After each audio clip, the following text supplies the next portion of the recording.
Estimados amigos de Perfiles, ¿cómo están? Estamos acá contentos, más que honrados, de contar con la presencia del doctor Gonzalo Alegría.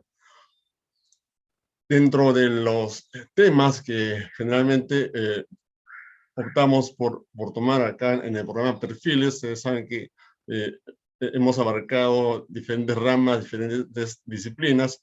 Nos ha parecido importante, por la coyuntura que se vive en el país y a nivel internacional, también abarcar el tema o los temas concernientes a la economía. Y qué mejor que nuestro invitado de hoy. Estimado Gonzalo, te damos la bienvenida aquí en el programa Perfiles, que forma parte de Habemus Litere. ¿Cómo estás?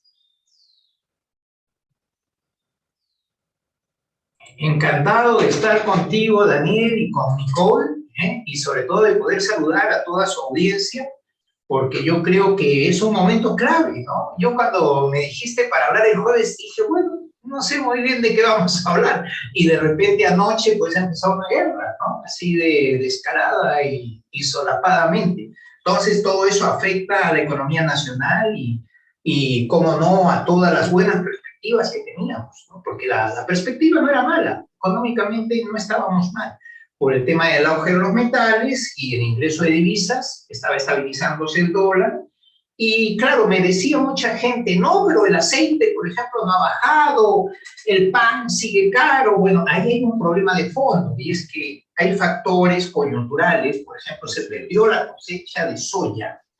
La soja o soya es el elemento con el que se hace el aceite para toda Asia, y ellos fríen mucho. Entonces resulta que China, que tiene un poder económico enorme, fue y compró todo el aceite de girasol, todo el aceite de otros productos que es mucho más costoso, elevando los precios artificialmente, ¿no? Por ejemplo, se ha perdido la cosecha de soya no solo en China por sequía, sino en Brasil y en Argentina, primero por lluvias irregulares y después vino la sequía igual. Entonces, en la actualidad vamos a tener problemas también con algunos productos como el trigo, porque Ucrania, este país que está entrando en guerra, es el gran proveedor de trigo en Europa. En tiempo del Imperio Romano ya el trigo venía de Ucrania y de Egipto, ¿ya? Por eso era tan importante, por ejemplo, para Julio César, pues, casarse con Cleopatra, ¿no? Porque más allá de su belleza, en todos estos cuentos que nos cuentan, lo cierto es que sin el trigo de Egipto se quedaban con mitad de los panes, porque la otra mitad venía de Ucrania. Entonces ahora el drama es que si se quedan sin trigo en Ucrania y no le pueden dar a Europa, no hay problema para Europa, porque tiene mucho dinero y lo comprará de todas partes. Como Argentina ya no produce mucho trigo, porque se está dedicando principalmente a la soya, el resultado final va a ser que la gente se nos va a encabritar, porque todo el mundo va a decir, sigue subiendo el pan, sigue subiendo la harina, suben los fideos. Bueno, fíjese, todo eso, los fideos, la pasta italiana, todo se hace con trigo. Entonces ahí tenemos un problema. Tal vez habría que hacer, como dicen los economistas, pues productos complementarios o no competitivos.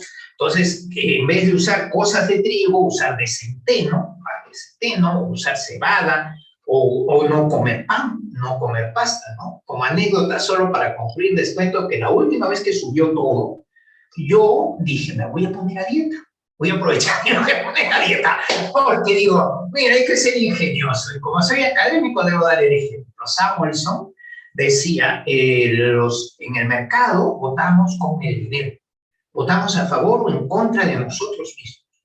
Entonces, si sube demasiado un producto y usted sigue comprando, es como si votara por el candidato equivocado. Entonces, claro, yo muy hábil, pues cogí y dije, mira, si el limón ha subido un montón, pues limón no, naranjada. Y si, es que hay que hacer ceviche, pues nos aguantamos un tiempo sin ceviche hasta que vuelva al precio normal el limón. Y así sucesivamente, y si te das cuenta, sí, perfectamente puedes hacer dietas en donde abunda el arroz en vez del trigo, abunda la papa, que no ha subido tanto, que ha subido mucho la papa amarilla, pues uso papa blanca. La pena es que la gente es como cuando ves los atascos en Lima, los atascamientos, tú ves que todo va por Javier Bravo. Entonces te dicen, ¿por qué no cogen Canadá? ¿Y por qué no cogen una paralela? No, todo el mundo por la misma ruta. Entonces llegas, por ejemplo, a la vía expresa y todos van a dar la vuelta hacia Miraflores, ¿no? Y la bajada al circuito de playas, y entonces hay unos atascamientos enormes. ¿Y yo qué hago? Pues cojo un poco antes, me meto y salgo por México o por otros lados a la vía expresa. Entonces, sí que le pido a la gente mucha paciencia, porque va a haber problemas muy graves de abastecimiento de alimentos si hay guerra, ¿no? Por el tema sobre todo por el tema del trigo, y después también el problema del precio del petróleo y del gas. Profesor, tiene el micrófono. Sí, van a nexos y en realidad es importante tener la información a la mano. Por supuesto, queremos agradecer siempre el apoyo de Nicole Mejía, que se encuentra acá con nosotros, y le doy el pase ya para que podamos conocer más justamente a nuestro entrevistado. Ya tenemos una idea del perfil y de los amplios conocimientos con los que cuenta. Nicole, ¿cómo estás? Así es, profesor. Muchas gracias una vez más en otra entrevista. Y qué mejor, con el grato placer de poder entrevistar hoy al doctor Gonzalo Alegría Barona. En los comentarios, como siempre, nos va a acompañar el profesor Daniel Yupanqui, editor y director de la página de Vemos Litere.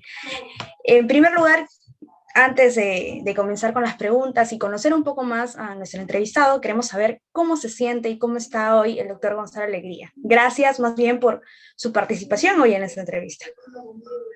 Muchas gracias. Miren, lo bonito es que como yo conozco a Daniel de tiempo A y todo eso, pues me siento muy contento de poder tener un diálogo con ustedes sobre cómo va la economía del Perú y cómo va a ir la economía del mundo en los próximos meses, porque siempre todo pronóstico en economía debe ser muy cortoplacista. Cuando a ustedes les dicen el dólar de aquí a 3 años va a estar a tanto, digan, mira, esto es un delirio.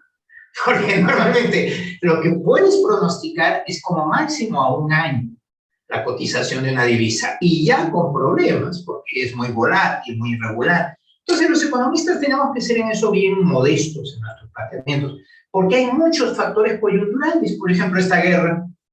Mira, todo lo que habíamos programado, bueno o malo, pero ya lo habíamos programado para el año, y ahora de repente se hacen los locos en Europa y empiezan una mini guerra. Entonces eso nos afecta definitivamente a los mercados globales en donde todos participamos, ¿no?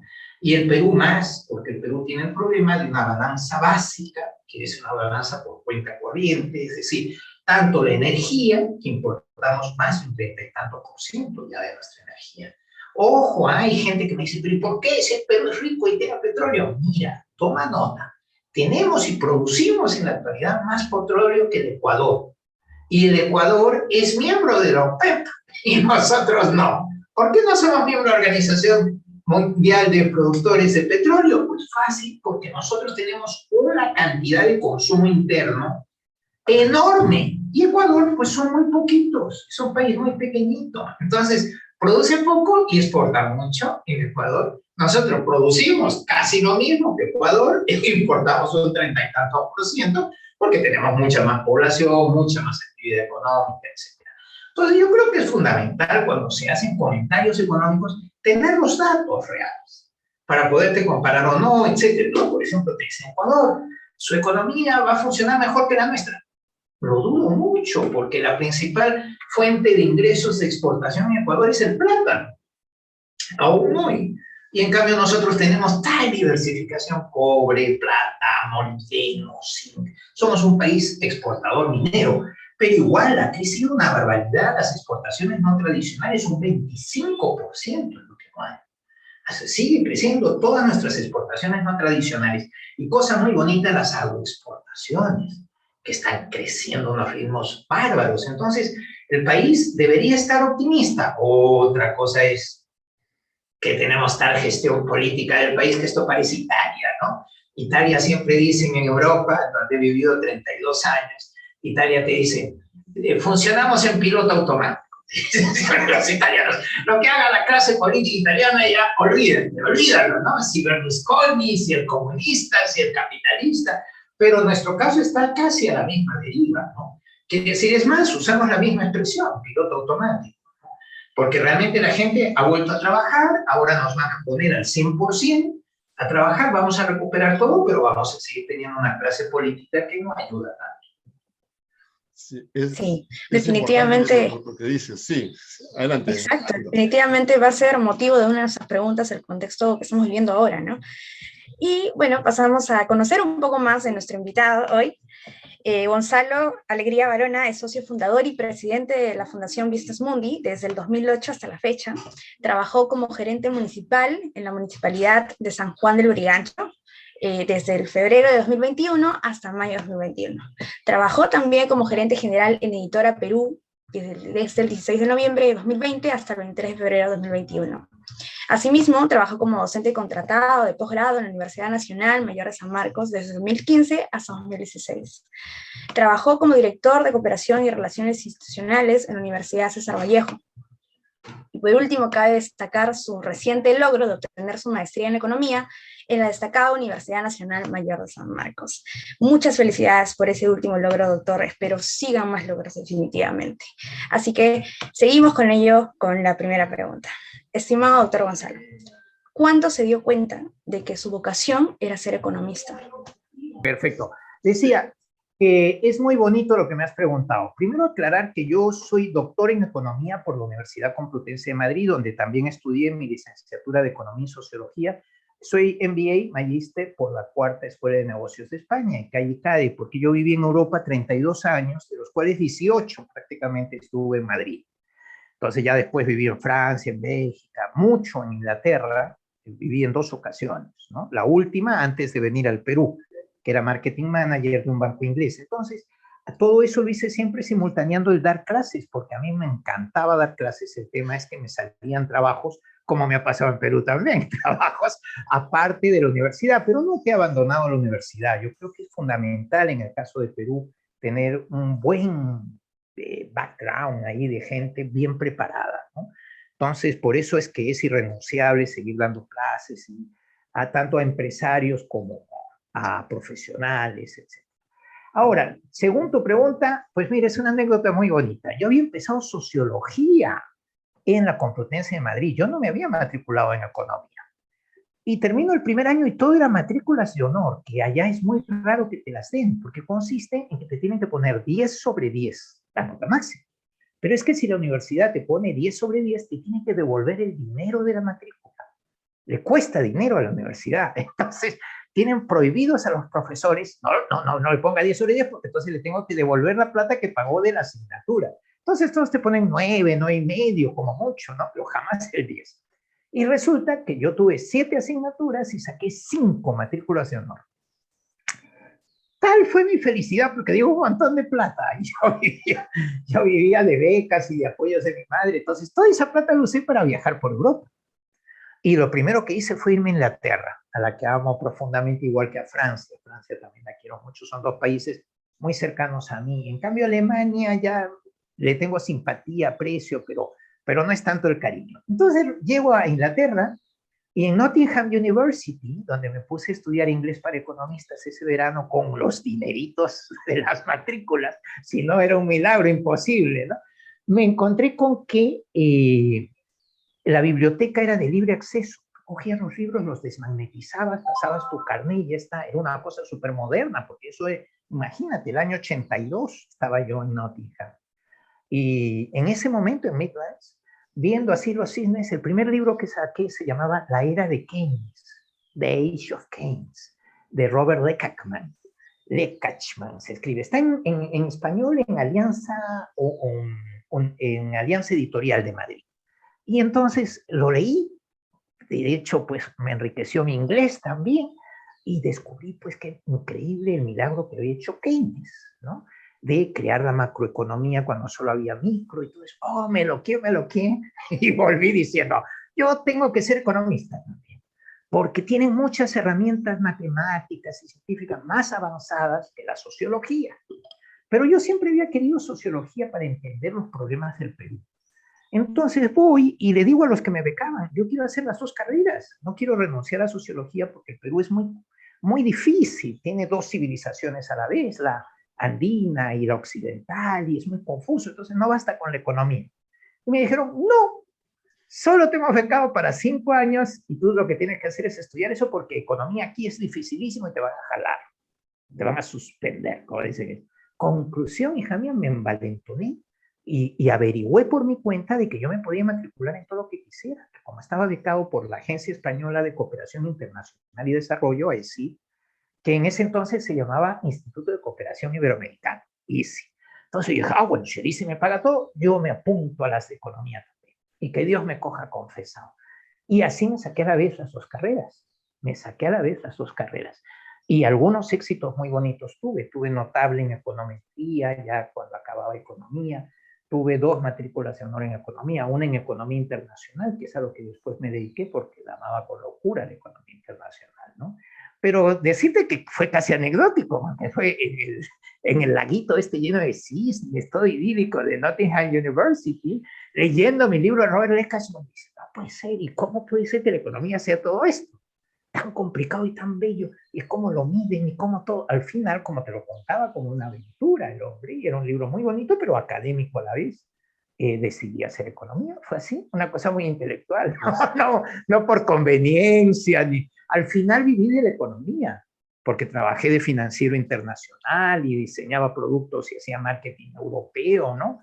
Cuando estuve de marketing manager en Londres, por ejemplo, en el Lloyds Total Service Bank, quiere decir, me dio de comer la economía, pero lo cierto es que el inicio no fue así, fue un inicio muy juvenil, muy romántico, ¿no? De, oh, qué genialidad es esto, qué maravilla, y te enamoras intelectualmente, fue así. Son cosas que pasan, no están en el plan, pero aparecen y cómo determinan a la larga nuestra vida, ¿no? Y es que tener también la intuición de saber qué es para nosotros. Y además, aparte, claro, tú medianamente ya lo tenías claro qué es lo que querías hacer también por el país, ¿no? Justo lo que te queríamos preguntar, ¿cuál es el aporte que esas carreras dan hoy día al país? ¿Qué reflexión puedes hacer al respecto? La economía y la sociología. Sí, yo creo que economía y sociología, aquí animo a la gente que nos esté viendo, por lo siguiente. Las ciencias sociales tienen aspectos muy de humanismo puro y duro. Por ejemplo, es el caso de antropología. Si uno estudia antropología, su metodología es un tanto más confusa, porque no es cuantitativa, es cualitativa. Y entonces todo es, por ejemplo, el método de la observación participante, en donde te metes en una etnia primitiva y convives con ellos y haces las mismas cosas que ellos, ¿no? Claro, estos términos convierten las pruebas y los ensayos en algo mucho más relativo. Otro ejemplo, la psicología, y eso que ha avanzado un montón la psicología y ahora tiene aspectos cuantitativistas como por ejemplo las ecuaciones estructurales que usamos nosotros en econometría, las usan los psicólogos también. Es decir, que los psicólogos están avanzando una barbaridad, pero aún así no sé si te acuerdas, es el test de las manchas o test de Rothschild. Te ponen unas manchas raras y te dicen, ¿qué ves aquí? Sí, sí, y todo el mundo ve cosas eróticas, etc. Y todo el mundo miente de paso, ¿no? Todo el mundo dice, veo a un señor entrando en un bar. Mentira, no está viendo eso. Está sugestionado por el que dirán. Es lo que Sigmund Freud llamaba la diferencia entre el ego y el superego. Quiere decir, lo que eres realmente tú y sientes tú y lo que quieres demostrar a los demás que eres. Entonces, la psicología siempre va a tener estos problemas de honestidad en sus pruebas, en sus tests, y siempre va a tener sesgos, ¿no? Y no obstante, pues sí tienen su estadística. En cambio, sociología y economía no tienen nada que ver con la ciencia política. La ciencia política es otra cosa también un poco humanista, porque mueve ideología, etc. El sociólogo mide tendencias. Por ejemplo, en Europa, en Estados Unidos, yo he hecho muchos cursos de sociología del mercado, en donde tú mides tendencias, tú dices, voy a hacer un test de producto, voy a hacer un test de envase y embalaje, voy a hacer un test de spot publicitario previo a gastarme los $10 millones en la campaña. Y todo eso lo hace el sociólogo, viendo la tendencia del público objetivo o target, etcétera, etcétera. Y el economista, 3/4 partes de lo mismo, porque al final, tanto economía como sociología lo que aspiran es a descubrir tendencias generales. Una, la economía en los recursos. Recursos que ahí la economía, pues, tiene una cacofonía mental, porque la economía te dice, es la ciencia de la escasez, porque los recursos son muy escasos y los deseos son infinitos. Otros te dicen, no, es la ciencia de la riqueza, porque mide la efectividad de la producción. aprovechando esos recursos escasos. No, es no sé qué, no sé. Yo diría que oikonomos, que es de donde viene, economía, y que significaba en griego la administración del hogar, y el término viene de Genofonte, un historiador muy antiguo, después lo coge Aristóteles, también nos escribe un libro sobre economos, etc. Bueno, pues ese oikonomos es oiko, hogar, ¿no? Y nomos, el conocimiento de su administración. Y ecología viene de oikologos. Realmente nunca tanto como ahora debemos ser conscientes de que los recursos no es tanto si son escasos o no son escasos, porque la tecnología va haciendo milagros. Miren, por ejemplo, el gas. El gas llegó a estar carísimo y ahora con el nuevo sistema de sacar gas del lignito y de las piedras, claro, es un sistema monstruoso porque es destruir toneladas de piedras en el interior, ¿no? En el subsuelo. Pero lo mismo se hace cuando sube mucho el petróleo. Se inyectan productos y se destroza todo el lignito para recuperar petróleo que no sería rentable explotar cuando el pozo ya está seco. Lo vuelven a hacer productivo. Entonces, la tecnología hace milagros en un planeta finito como el nuestro, y yo creo que es fundamental tener tecnología. Y la pena es que ahora Ray Kurzweil, el director jefe de tecnología de Google, y muchos otros gurús y pensadores de economía y ciencias sociales, como Jeremy Rifkin, que es el asesor de economía de la Casa Blanca con Bill Clinton. Claro, nosotros vivimos de espaldas al mundo, ¿no? Yo, porque he vivido media vida afuera, vivo muy conectado, pero la gente acá no lee cosas de fuera, ni mucho. Se preocupa más de si Keiko va a ir a la cárcel, no va a ir a la cárcel, o si Castillo es contradictorio. Y vivimos un día a día muy folclórico, porque ¿qué están pensando en el extranjero? ¿Qué va a pasar con la industria 4.0? ¿Qué va a pasar con la robotización, la automatización? ¿Cómo vamos a generar empleo? Porque lo cierto es que la Organización Internacional del Trabajo, a través de Benedict, el más grande economista laboralista del mundo en este momento, que es profesor en Oxford, publicaron ya en el 2007 un informe donde dice que el 47% de los empleos se van a perder antes del fin de siglo. Conclusión, la pandemia ha venido bien como coartada para que la gente no se dé cuenta que es el propio sistema el que iba a prescindir de todo el mundo. Porque ahora dirán, mira, qué mala suerte por culpa de la pandemia. No digo que sea una pandemia inventada, eso yo creo que sería exagerado, pero es una coincidencia afortunada, porque si no, ¿cómo hubieras hecho los cambios necesarios para la industria 4.0 y todo eso, ¿no? Ha sido un empujón para que muchos sectores entren a apostar por la tecnología de la manera como no lo habían hecho antes, ¿no? Y lo que dices también es muy cierto respecto a la falta de conciencia de que somos una aldea global, ¿no? Que a veces nos centramos demasiado. Por ejemplo, los políticos en el extranjero, yo que he vivido en Inglaterra, he vivido en Francia, he vivido en España, siempre están discutiendo, ¿y qué va a pasar con nuestros hijos y nuestros nietos de acá a 50 años? Siempre te hablan de los 50 años, yo no sé la obsesión por los 50 años, pero siempre dicen, ¿qué va a pasar con el país de acá a 50 años? Siempre. Aquí yo nunca he escuchado esa frase a nadie, ni siquiera a Alan García, ni a ningún político ya cuajado, que te hable de lo que va a pasar con el Perú de acá a 50 años, ya sería muy fantasioso, ¿no? Porque es más, nuestro plan multianual de inversiones es a 3 o 5 años. Quiere decir, nuestro gobierno planifica entre 3 y 5 años, no más. Quiere decir, si tú le preguntas a un ministro de Economía del Perú, ¿qué pasará con Perú de acá a 50 años? Dice, yo qué sé, mire usted, el marco macroeconómico multianual es solo para los próximos 3 años. Entonces, es un país a la deriva, ¿no? Ese plan tendría que hacer planes a muy largo plazo, pero la verdad es que hizo un proyecto bonito que se llamaba Bicentenario, pero ya acabó, ¿no? Y para colmo no se cumplió. No se cumplió porque ese plan le han quitado todo el poder político de realmente coordinar los presupuestos, entonces es papel mojado. Quiere decir, en el Perú no se planifica ni tampoco se piensa mucho en el futuro, ni siquiera los académicos como nosotros.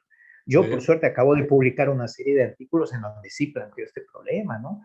Y para Perú, incluso, ¿no? Pero lo cierto es que casi nadie hace eso. Sí, claro, como país nos falta mucha proyección, creo yo, ¿no? Y aprovechando esta pregunta y mirando al futuro, ¿no? También quisiéramos saber, con su amplia experiencia, y aunque la pregunta pueda ser muy obvia, ¿no? Para muchos que han vivido la década de los 90 hacia atrás, es conveniente realizar esa pregunta para que los jóvenes sepan un poco de la parte de nuestra historia y nuestra realidad, ¿no?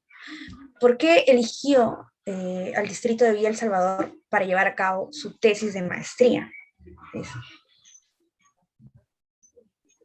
Sí, muchas gracias. Ese es uno de los artículos, porque mi tesis de maestría trata de una cosa que he publicado ahora de forma resumida en la revista iGobernanza, así, y Latina Gobernanza, todo junto, y que ha tenido mucho éxito el artículo. Tiene como 600 likes y muchas descargas, etcétera. 600 descargas, eso es.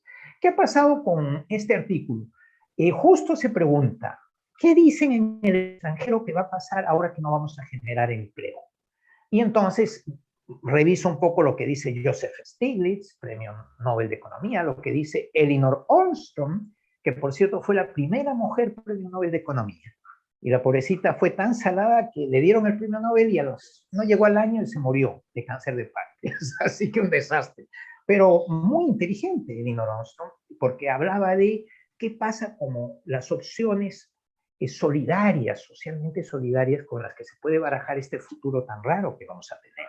¿En qué consiste este futuro? Que si todo está robotizado, si todo es inteligencia artificial, la productividad va a crecer tanto que no va a haber forma de generar empleo. Y que por otro lado tampoco vas a necesitar ya tantas materias primas ni tanto capital, porque todo es tecnología. Entonces, fíjense qué impresionante. Eso ya está pasando en algunas cosas, ¿no? Por ejemplo, cuando te dicen Uber es la empresa de taxis más grande del mundo y no tiene ni un solo taxi. Y ya, bueno, estas cosas de las startups que son simplemente tecnología, ya no generan empleo, no generan nada, pero mueven miles de millones de dólares al año. Es a lo que estamos abocando, ¿no? Según muchos estudiosos. Y la pregunta era, ¿y qué va a pasar en Perú? Porque según estos estudiosos, la no inclusión laboral va a llevar a que la gente va a recurrir a la delincuencia y a la violencia. Y sí es cierto, pues que por ejemplo, en el Perú es muy típico que a veces crece bastante y bien, Lima, Trujillo, Arequipa, crecen, y no obstante la delincuencia también crece. Cuando en la teoría económica y en la sociología siempre decimos, si hay bienestar económico, la delincuencia va a bajar. ¿Qué pasaba antiguamente? Que venían de provincias, mucha gente, con altas expectativas de empleo a Lima, Trujillo, Arequipa, que sí funcionaban. Pasados unos meses o unos días de no tener empleo, robaban. Entonces la delincuencia en vez de bajar, subía, pero no por la población que estaba en el fenómeno de crecimiento económico, sino por esos nuevos excluidos que era la migración. Algo parecido nos deberíamos preguntar qué ha pasado con ese 1,000,000 y pico de venezolanos, ¿no? Que vinieron pensando que Perú estaba creciendo y para colmo les cogió la pandemia, les cogió todo. Entonces, muchos de ellos se han dedicado a delincuente puro y duro. Porque, claro, dices, yo de algo tengo que vivir, pero un desastre para el Perú, ¿no? Más teniendo en cuenta que PPK cometió el grave error de ser el único país de Sudamérica que admitió a los venezolanos sin pasaporte. Quiere decir, Ecuador, Chile, todos le pedían pasaporte. Fíjate, Colombia y Ecuador pedían pasaporte. Entonces, ¿cómo el gobierno peruano es tan iluso de decir pueden entrar sin pasaporte? Si no hay forma humana de que lleguen atravesando esos países, porque todos venían por tierra, si no tienes pasaporte. Entonces, ¿qué hacía la gente? Llegaba al Perú, tiraba al río el pasaporte y empezaba una nueva vida. Decía, yo me llamo Pepe Pérez, soy buenísima persona, estudio en la universidad, soy profesor. Y era todo mentira, era un delincuente. Entonces, PPK, los venezolanos le ofrecieron el Premio Nobel de la Paz por la generosidad con que los recibió, ¿no? Pero yo diría que ha generado casi una guerra interna, porque fue el único país que no conoce a la gente que recibió. Entonces la gran parte de la delincuencia venezolana prefirió el Perú, porque dice, puedo volver a empezar. Tal vez no venían con la intención de hacer daño, pero al final lo han hecho igual, porque eran delincuentes, no consiguieron trabajo, pues ya está, ¿no? Sí, dime, Daniel. Sí, estimado Gonzalo. Bueno, hay un tema tecnológico de por medio que no va a hacer ir a una segunda parte, por si acaso, que queríamos justamente, aparte de esa pregunta puntual respecto a Villa El Salvador, que lo empalmases, por favor, respecto al tema de las elecciones regionales y municipales que justamente se van a dar este año, y tienen vinculación, ¿no? Por si acaso, ¿no? Que lo que viene, ¿no? Has tenido una experiencia cercana trabajando en un distrito populoso como San Juan del Lurigancho, como su gerente de desarrollo, ¿no? Gerente de planificación y gerente municipal. ¿Qué conclusiones te dejan estos años de experiencia laboral, ¿no? ¿Es aplicable lo hecho en otros distritos? Aprovecho justamente que estás hablando de eso y vamos a hacer una pequeña pausita para justamente puedas culminar la idea y empalmarla, ¿no? Con el tema de la gestión municipal. ¿Qué te parece? Muy bien, nos volvemos a conectar entonces Sí, después de del hecho. descanso. Espero el Muchas link. gracias por tu comprensión. Perdón, Rito. Ya está. Claro, ¿qué tal? Estimado Gonzalo, bien, Bueno, recapitulamos, entonces tienes la pregunta a exacto. la mano, ¿no es cierto? La pregunta, la Sí, tercera que mira, estamos. más bien decirles muy clarito. Número uno, en San Juan de Urigancho yo estuve justo en la pandemia y lo que nos limitamos fue a hacer labor social. ¿Por qué? Porque era un polvorín. Dense cuenta que era 1.183.000 vecinos debidamente censados, pero en el fondo yo tenía 1.560.000 vecinos. Entonces, ¿cómo es esto? Pues eran venezolanos o gente que vivía en San Juan, pero se había sacado el DNI en casa de su tía, de su primo, porque le daba vergüenza decir que era de San Juan. Entonces prefería decir que era del INSE, Jesús María. Entonces, problema central. Yo hablo con el MIDIS, con la ministra, para que nos dé alimentos para ayudar a la población de San Juan, sobre todo todos los que viven en los cerros.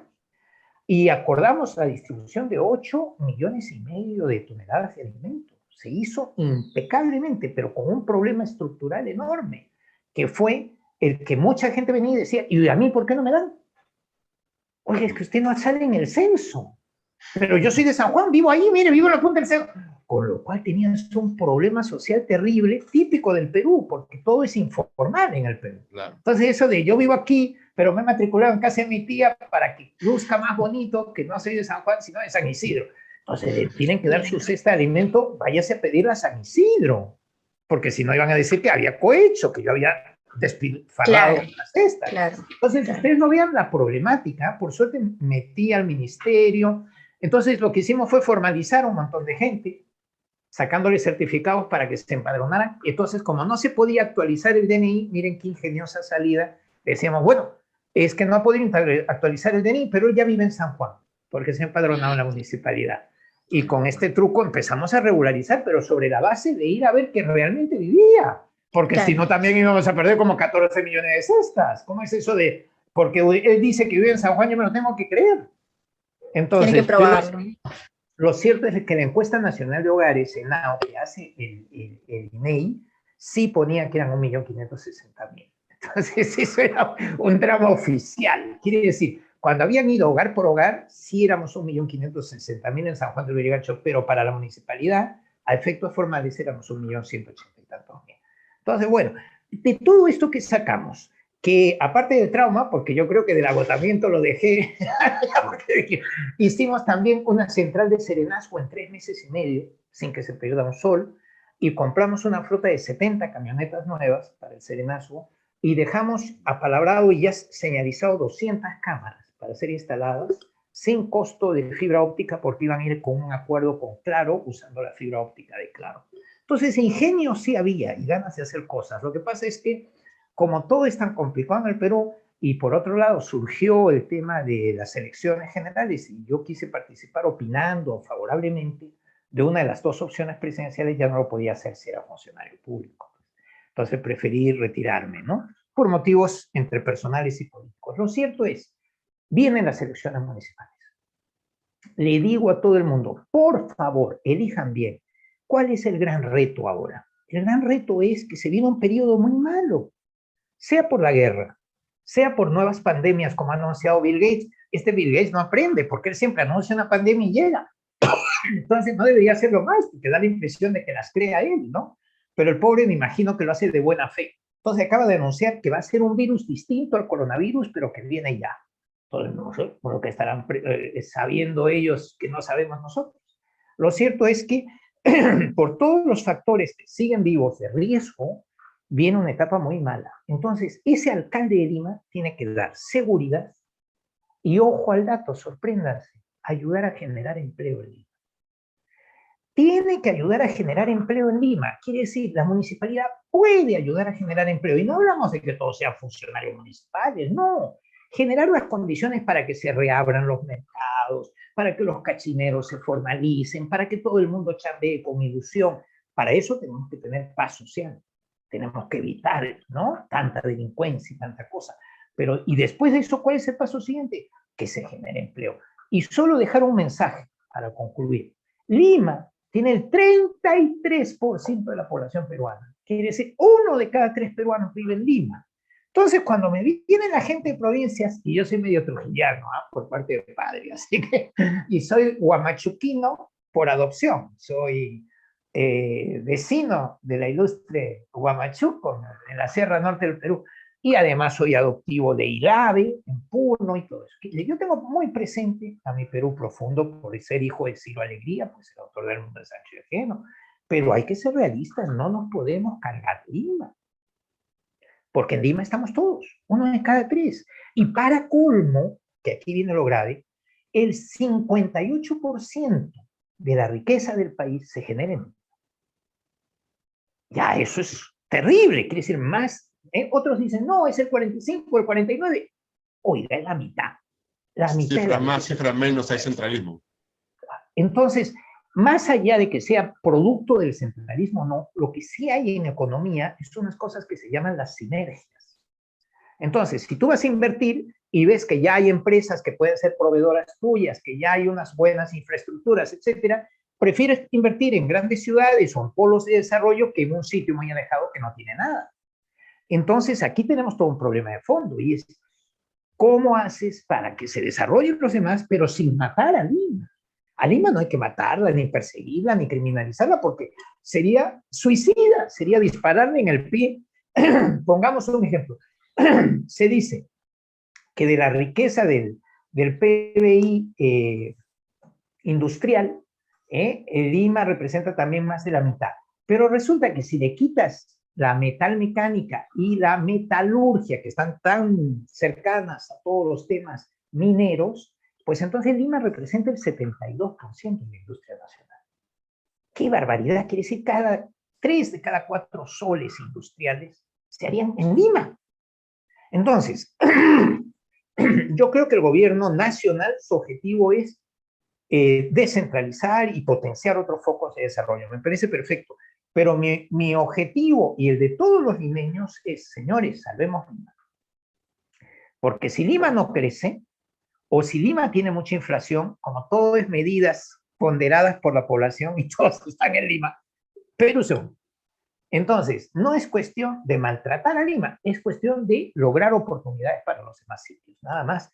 Entonces, estas elecciones municipales, que me decías, y regionales, Lima debería ponerse las botas y ya dejar las idioteces esa de, por ejemplo, Muñoz dice, el teleférico, lo voy a hacer, y ya hasta te prometía fecha de arranque, y después dice, no, ya no lo voy a hacer porque la APU no me deja.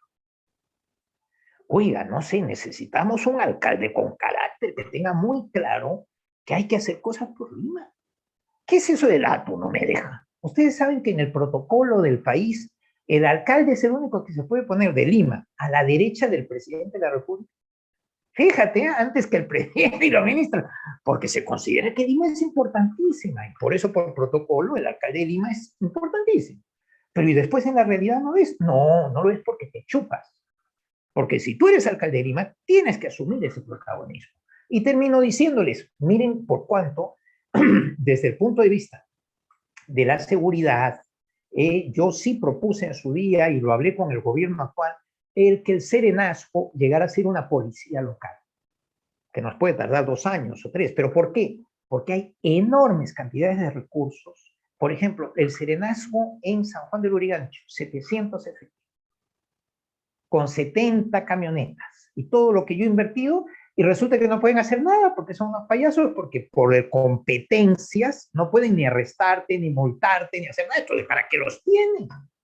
Entonces, miren, como en Estados Unidos, y concluyo, ahí está Matute, de Don Gato, que seguramente tú sí lo viste, Daniel, ella no, porque es muy joven, Pero Don Gato y su pandilla tenía un policía matute que estaba todo el día en el barrio y los vigilaba desde su casa a los de la pandilla de Don Gato. ¿Qué es eso? El local police. La policía local, el local policeman, el local department, todo eso. Entonces, siempre, igual pasa en las comunidades autónomas en España, cuando dicen la Ertzaintza, que es la policía del País Vasco, o la policía de Cataluña, o la policía gallega. Hay una policía local que persigue el delito menor y que dirige el tráfico. Claro que dirige el tráfico y pone las multas. ¿Por qué? Porque esa multa va a ser una fuente de ingresos municipales. Y aquí, en cambio, le pagamos sueldos buenos a nuestros policías. Cuidado, ¿ah? Claro que se los podemos subir más, pero ya un policía gana de media 3.800 soles, que para el Perú no es poca cosa. Claro, habrá policías que ganan mucho más, policías que ganan mucho menos, pero son 3.800 soles al mes. ¿Por qué le pagamos eso? Porque aunque el sueldo base no es tan alto, le damos bonos por peligrosidad. Y aquí viene la pregunta, ¿qué peligrosidad tiene poner una multa? Porque si tú diriges el tráfico y haces continuamente redadas para poner multas, le faltan los triángulos, le falta no sé qué, le voy a poner su multa. Eso parece ya una cuestión medio de corrupción, ¿no? De que al final hemos preparado gente capaz, que sabe judo, que sabe karate, que sabe disparar armas, para que estén poniendo multas. No, realmente necesitamos una reestructuración. ¿Por qué? Porque tenemos que solo en Miraflores tienen como 50 y tantos patrulleros. ¿Y cuántas comisarías hay en Miraflores? 3. ¿Y cuántos patrulleros tiene la policía de Miraflores? Que tendrán 9 exactamente. Y entonces Serenazgo tiene una central en Miraflores espectacular. Ustedes se tienen que acordar, frente a la Saga Falabella. Yo he construido una central en San Juan del Lurigancho bellísima, súper moderna y todo. Las municipalidades queremos seguridad, pero si no nos das competencias no podemos ayudar. Concluyo diciendo, ¿cómo sería esa revolución? Que el sheriff, como en las películas norteamericanas, quiere decir el jefe de la policía local, el policía local tiene un jefe que depende administrativamente del alcalde. Quiere decir, el alcalde es el que le da la plata, el que le ayuda, etc. Pero policialmente del jefe de la policía de ese distrito. Así ha funcionado en Francia, en Estados Unidos. Yo no entiendo de dónde viene la obsesión acá de que el policía tiene que saber hacer de todo. Por ejemplo, yo estaba en Londres y yo veía muy bonito, muy cerca de donde yo vivía, que era una zona bien pituca, porque trabajaba en banca y ganaba mucha plata, el FBI, el Federal Bureau of Intelligence de Estados Unidos, por ejemplo, pero equivalente británico, que era el Scotland Yard. Entonces, yo vivía cerca de Scotland Yard. Entonces, claro, allá, como en cualquier país, como en Estados Unidos con el FBI, resulta que tú tienes una policía de investigaciones. Y habrán visto las series norteamericanas estas, en donde todo es laboratorio, si encontraron un pelito y ya con eso saben quién fue el asesino. Esto en Perú casi no se puede hacer, porque todos somos lo mismo. Puedes estar dirigiendo el tráfico y después te pasan a la DIRINTI a investigar. No, eso no es así. 3 cuerpos de policía especializada. El local para el delito menor, para vigilar las calles. Ese policía que tiene que patrullar 8 manzanas, 10, 12. Y número 2, el policía para cuando hay un rapto, cuando hay un robo, cuando hay que luchar con las mafias, delito mayor. Y finalmente, como no, lo que estábamos diciendo, que es que haya una policía de investigaciones que sea capaz de realmente acabar rápido con las mafias. Concluyo. Fíjense, en los juicios en Perú, los periodos de instrucción del juicio duran de 8 a 9 años. ¡Qué bárbaro! Quiere decir, a usted lo denuncian por algo, lavado aquí. Le dicen, ya, 9 años para probar, para empezar el juicio. ¿Cómo te van a tener 9 años en el aire? Pero ¿por qué? Es por nuestra incapacidad policial, fiscal y judicial no tenemos los recursos, no tenemos gente preparada. Justo te iba a decir eso, respecto al Poder Judicial, ¿qué pasa cuando al final pues, se sueltan a los delincuentes? Porque por obvia razón ya cumplió sus años, pero al final no tiene sentencia, ¿no? O en todo caso ya, no sé, algo pasa por ahí, ¿no? Que los que están no tienen por qué salir de la cárcel, salen. Por un tema de corrupción también, ¿no? Judicial, pero los policías no pueden hacer todo. No, sin eso duda. Es cierto, sin ¿no, duda. Nicole? No, ¿No es cierto, Nicole? Claro, claro. Incluso lo último que he dicho, hay muchas personas sin sentencia en las cárceles y se llenan las cárceles por las puras, ¿no? Definitivamente lo que ha dicho es muy interesante y la estructura que propone en realidad debería aplicarse de manera general en todo el país.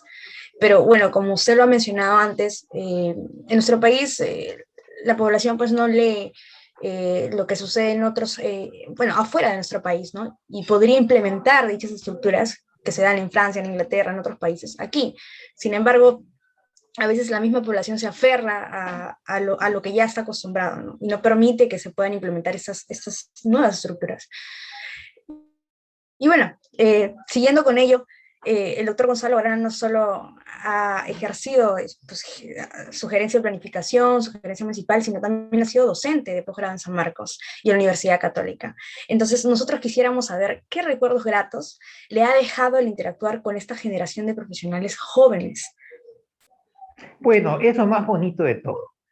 Realmente, si uno pudiera, elegiría solamente ser profesor universitario. El problema en el fondo es contradictorio. Yo empecé siendo profe universitario en la Complutense de Madrid. Fíjate qué lujo, como fui un alumno destacado, me ofrecieron y fui el profe más joven. Y tengo acá un certificado, este que ven acá, de que yo fui profesor nombrado siendo un muchachito. Y me tiré 7 años y medio de profesor universitario con una ilusión loca, pero me salió lo del banco, que era un alto cargo de directivo, y la vida te va complicando, ¿no? Cuando vine a Perú, mi deseo era ayudar en las municipales del 2010, y por eso yo vine mucho antes para tener el tiempo reglamentario de haber estado viviendo en Lima y todo, y me preparé mucho para alcalde de Lima, para alcalde de Lima Metropolitana. Lo que pasa es que el partido que me llevó estaba muy dividido y estaba muy de capa caída. Fue un suicidio, porque la intención de voto, cuando yo cogí el partido, era de 3 por 1000. Claro, imagínate, no sacan ni para el caldo, quiere decir, era un tercio de punto. Y cuando yo lo dejé, estábamos en el 498. Y no habíamos gastado nada, no habíamos cometido corrupción, habíamos denunciado la corrupción en las obras y por eso a mí me habían excluido de los debates, me habían excluido de todo. Y yo pensaba, qué locura, hasta la prensa me excluye cuando yo tengo pruebas de que están inflado el precio de las obras, porque yo había auditado la municipalidad, claro, tema de ser banquero, pues yo había cogido las cuentas de la municipalidad en la biblioteca y me las había auditado.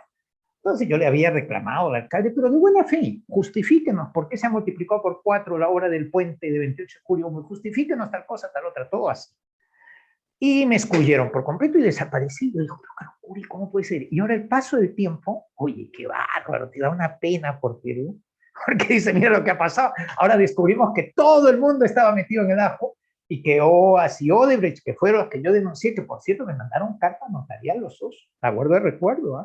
Yo tengo carta notarial amenazando que voy a terminar la cárcel y todo, porque ¿cómo me atrevo a insinuar que hay inflación de precios en sus obras? Ahora resulta que ellos son hasta colaboradores eficaces, ¿no? Quiere decir, ellos te presentan las pruebas de por qué estaba inflada la obra. Pero lo cierto es que yo venía con muy buena fe de Europa y yo decía, yo he financiado miles de obras en la banca de alto nivel, yo he financiado puentes subterráneos en Londres, he financiado en Madrid. ¿Cómo puede ser que acá sea más caro? Claro, yo cambiaba en euros y decía, no me encaja, ¿cómo puede ser tan caro? Y por eso yo había hecho mi lista, pues, no diciendo hay corrupción en esto o lo otro, no, simplemente, por favor, aclárenme por qué es esta ruina, ¿no? Pero bueno, al final no me fue bien porque hubo todo un boicot, pero recuperamos un poco a Acción Popular, a este partido, al que definitivamente yo lo abandoné, lo dejé en el 2013, ¿no? ¿Y por qué? Concluyo. Yo creo que para estas elecciones que vienen le pido mucha reflexión al pueblo peruano, porque ¿qué sería lo lógico? Que como parece que el gobierno de izquierda no ha funcionado, debemos votar por una derecha acérrima, quiere decir Porqui o similares, pero, o Keiko, ¿no? Pero no es verdad. Les pido un poquito de perspectiva y de reflexión. Tenemos que tener un gobierno fuerte, un gobierno con compromiso social, porque se vienen tiempos muy malos por los cambios tecnológicos, los cambios estructurales. Entonces, gente honrada, eso sí, por favor, ¿ya? Porque mira, hasta lo de Susana Villarán me da tanta pena. Gente honrada, decente, que luche por Lima y luche por el Perú. Y cada uno tenga su proyecto local, su proyecto regional, que pongan lo que van a hacer, pero realmente lo que pueden hacer, que se informen. A veces la gente tiene buena fe, ¿no? Pero el infierno está empedrado de buena fe. Que se presentan y dicen, voy a ser alcalde de Ate. Y ni vive en Ate, ni se informó de Ate, ni nada. Y llega y suelta su speech político ambiguo, ¿no? En cada pequeño barrio de Ate. Ah, si yo llego a ser alcalde de Ate, todo va a estar limpio, todo va a estar ordenado, no va a haber delincuencia. No estás diciendo nada. El paraíso. Claro, no lo mínimo que debe hacer un alcalde. Llegas a Santa Rosa, la punta más alta de toda Lima metropolitana, pasado Ancón. ¿Conoces la realidad de Santa Rosa? ¿Te has informado? Mira, yo al menos tuve la decencia de que me paqueé toda Lima. Y hasta hice un mapa de pobreza y de problemas de toda Lima. Entonces, claro, algo sabía. A mí me decía Santa Rosa, digo, mira, qué raro lo del club militar ahí metido en mitad de la playa, cuando todo lo demás es asentamientos, pero hay esta parte, este núcleo que sí funciona y está bien y tiene comercios. Claro, te conoces Santa Rosa, caracho, es lo mínimo. Eres un alcalde de 40 y pico distritos y resulta que tal vez no has estado nunca en Pupusana. Resulta que Lima no es el Cercado, ni La Molina, ni San Isidro. Lima es mucho más y lo que tenemos que intentar es una ciudad unida. Nada más, desearles mucha suerte. Ojalá de los partidos que se van a presentar, que son 11, a mí me cae especialmente simpático Juntos por el Perú. Así de claro les digo. ¿Por qué? Porque digo, es lo único que queda, que es moderado, pero tiene un compromiso social. Después los otros prefiero no opinar porque si bien yo tengo mi corazoncito de simpatía por Acción Popular, por mi padre que fundó Acción Popular, Belaúnde fue mi padrino de bautizo, siempre voy a tener simpatía por ellos. Lo cierto es que ellos están en este momento en una situación compleja internamente y de cara a las instituciones. Y lo mismo podemos decir de otros partidos que han desaparecido, como el APRA, etc. Entonces va a haber solo 11 candidatos a Lima. Sí. Y al parecer ni siquiera va a poder ir el de Fe, el alcalde de La Molina. Paz de la Barra parece que no le va a salir la inscripción y al final tampoco va. Ha sido una masacre. Ha habido un montón de partidos que se presentaron y a nadie le ha salido. Entonces, de estos 11 que quedan, parece que va Forsyth con Somos Perú, cosa rara porque se abandonó Somos Perú, creó su propio partido con Light de Victoria Nacional y no sé qué, y ahora vuelve a Somos Perú. Bueno, aquí te me la expliqué. Pero, y de Acción Popular, que dice que va a llevar a Alberto Tejada, pero por otro lado, tiene de candidato en las internas al alcalde de Ate, que está haciendo mucha campaña y mucha oposición, porque es así, es un partido plural, Acción Popular. Después tenemos Alianza para el Progreso, sí. Todavía no tiene candidato a Lima, pero sí tiene candidatos a distintas localidades importantes, como San Juan de Lurigancho, etc. Finalmente, Podemos Perú va con Urresti, que podría ser el que dé la sonada por el tema de la seguridad, ¿no? Pero cuidado porque, por ejemplo, está llevando a San Juan de Lurigancho al hijo del fundador, ¿no? Quiere decir a Luna, a Pepito Luna, al hijo de José Luna Gálvez. Lo va a llevar para el alcalde de San Juan de Lurigancho. Entonces, hay toda una serie de complicaciones que no voy a entrar a mencionar porque eso ya es de politólogo. Yo no soy politólogo, pero sí les digo de corazón. Para marcar el panorama está bien, o sea, nos ha dado esa información relevante, ¿no? Más macro, ¿no? ¿Quién les va a garantizar esa alimentación básica? Y no obstante, no crear vagos. Porque tampoco podemos darnos el gusto de tener a la gente con 600 horas mensuales para que no trabaje toda la vida. No, claro, ¿no? Eso de los bonos tiene su límite también. Claro, porque entonces... es coger de la caja fiscal, ¿no? Por eso esta opción de una izquierda moderada, como pudiera ser Juntos por el Perú, a mí me agrada mucho. Yo le di mi apoyo a Perú Libre en las elecciones pasadas, en la segunda vuelta, ya por convicciones mías personales y éticas, porque más valía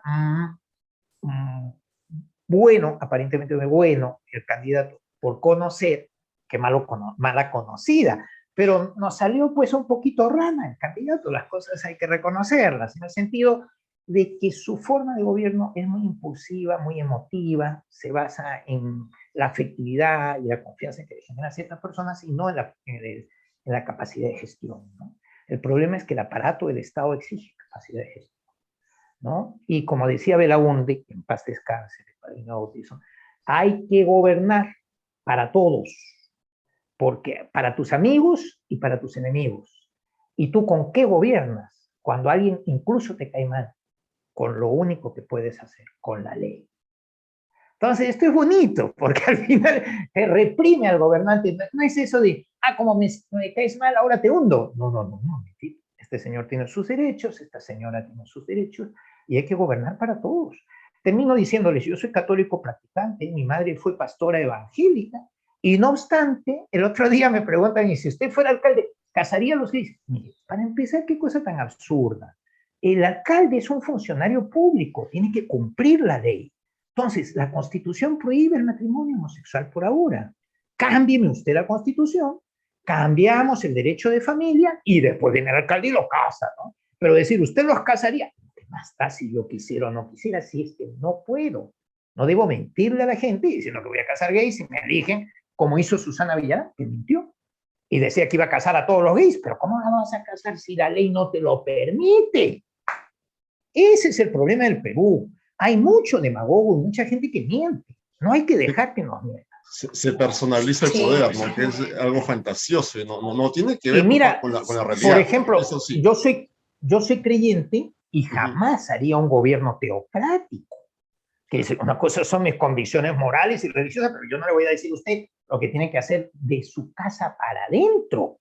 Lo que usted haga con las sábanas de su cama y su vida íntima, eso es de usted. El alcalde es de la puerta de su casa para afuera, que ya hay suficientes problemas.